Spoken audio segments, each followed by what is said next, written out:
Right? So let's take a look, for instance, at our old pal, Creepy Joe Biden, right? Creepy Joe is now, somebody is out to get this guy. We don't know whether it's a conservative mark or it's a leftist mark. I suspect it's more from the left side of the Democrat Party.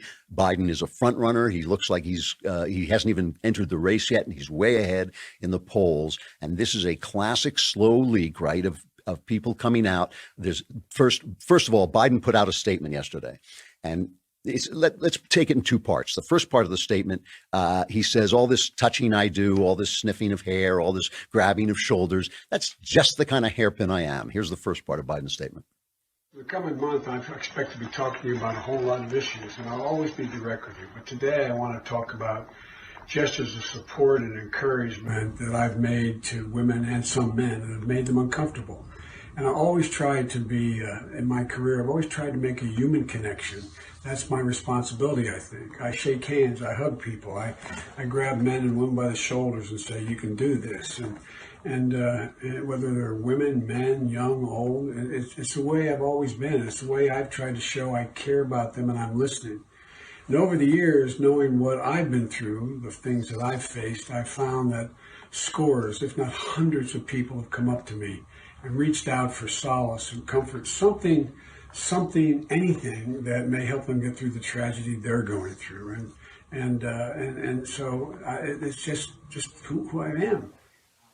And then he makes the classic mistake of actually agreeing to the terms that the left has set, right? This is the Stalinist Democrat Party, so he's got to put up the I'm sorry sign and hang his head as an enemy of the state. And he admits, well, times have changed, and I'm going to have to old Uncle Joe is going to have to change with him. Here's the second part. I've never thought of politics as cold and antiseptic. I've always thought it about connecting with people. As I said, shaking hands, hands on the shoulder, a hug, encouragement. And now it's all about taking selfies together. Social norms have begun to change. They've shifted, and the boundaries of protecting personal space have been reset. And I get it. I hear what they're saying. I understand it. And I'll be much more mindful. That's my responsibility, and I'll meet it. But I'll always believe governing, quite frankly, life for that matter, is about connecting with people. That won't change, but I will be more mindful and respectful of people's personal space. And that's a good thing. I've worked my whole life to empower women. I've worked my whole life to prevent abuse. I've written, and so the idea that I can adjust to the fact that personal space is important, more important than it's ever been, is just not thinkable. I will. Oh, okay. So that's Joe Biden fighting back, trying to get back in his position, get on steady on his feet, and then right afterwards, right, 3 additional women come forward to say Joe Biden touched them in ways that made them uncomfortable. Right after the speech, right, they come out. These 3 women come out. They say, oh, he put his hand on the back of my head and pressed his forehead to my forehead while he talked to me. I was so shocked that it was hard to focus on what he was saying. I remember he told me I was a pretty girl. Ooh, Joe. So that's choreographed, right? I've been watching these things a long time. We all have. We saw it with Kavanaugh. I told you when it was happening with Kavanaugh, the way it was going to happen. Another woman would come forward. Oh, another woman would come forward. Keep those headlines going. That is a choreographed attack. This is the way it's done.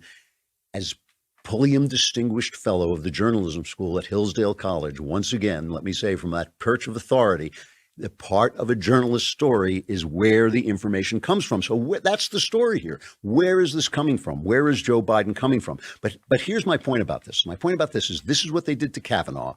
The press supported it 110%, right? This is what they did. Now listen to the way the press is covering Joe Biden. Here's this montage. There's a lot of things I know about Joe Biden. I've known him for a long time. He is extremely affectionate.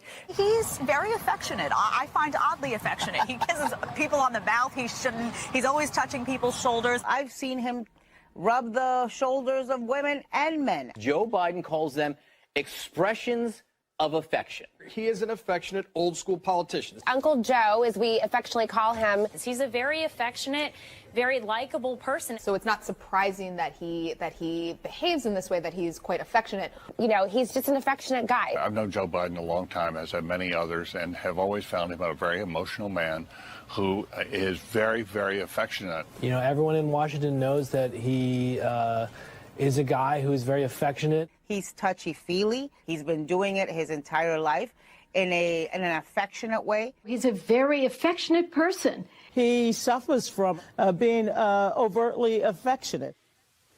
See, I guess he's affectionate. So what I'm getting from this is I'm getting that he's affectionate, right? That he's What happened to believe all women? What happened to the minute a woman accuses you, you're done, right? See, this is the problem they have. The press set the standard with Clarence Thomas and with Kavanaugh. We know Anita Hill is a living saint. No word comes out of her mouth that can possibly be doubted. Absolutely no taint of being a political operative set out to bring down a conservative justice, a black conservative Supreme Court justice. No taint of that may ever touch her holy body. Same thing with Christine Blasey Ford. This is the standard, right? This is the standard that's been set. There was no, Kavanaugh, he's just affectionate. He just will come up to you and like kind of give you a big old smooch in the middle of a party. No. We learned this. They told us this. The left told us this. And now, because they've turned this into a moral battleground, and none of us is righteous. Suddenly, when it bounces back on them, they got to scramble. They make themselves look like idiots. They make themselves look like hypocrites. And what they're depending on the fact that we have a conscience. The people on the right have a conscience. And my feeling is, oh yeah, too bad, pal. What they're depending on is that the right will say, well, when we were talking about Kavanaugh, we were saying that, we were saying that it was overblown and that there should be proof and this and that. We'll have to apply that same standard.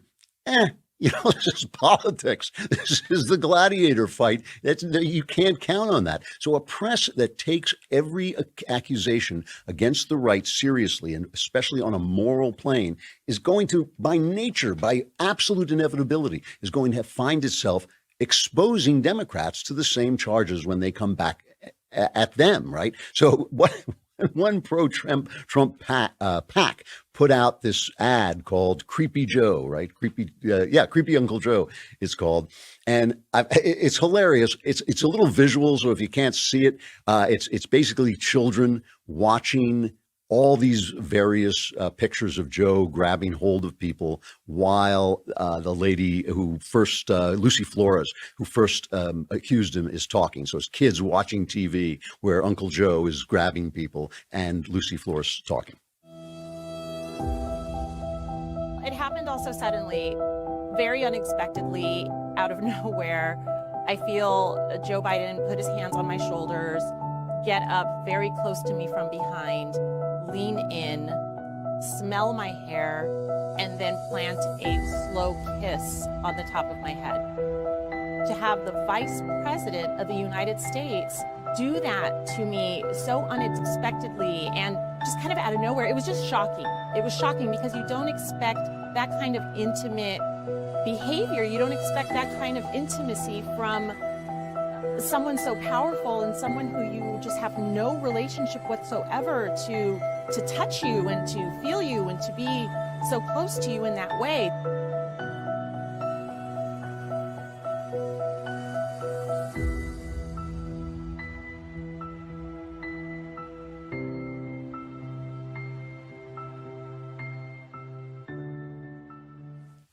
And all that creepy music, it says the children are watching, we have to show. Anyway, I have to tell you one thing. If you weren't watching, if you're just listening, that I'm all for this affectionate Uncle Joe, and he's just doing all this. Some of those kids he's touching looked really uncomfortable. I mean, I gotta say, if you're even a little bit aware of the people around you and how they're reacting to you, I would have jumped about a foot away from those kids just because of the looks on their faces. So I'm not so sure that the press isn't defending something that may actually not be as defensible as they'd like to think. But anyway, when you accept the premise that we are all to be held to these pristine moral standards because you're using that to attack right wingers, it's going to bounce back because nobody can live up to those standards. And if you think the right is going to sit there and say, oh, well, yes, you tried to do it to us, but we're not going to try to do it to you, them days are over. It's Trump time. Forget about it. That's not going to happen.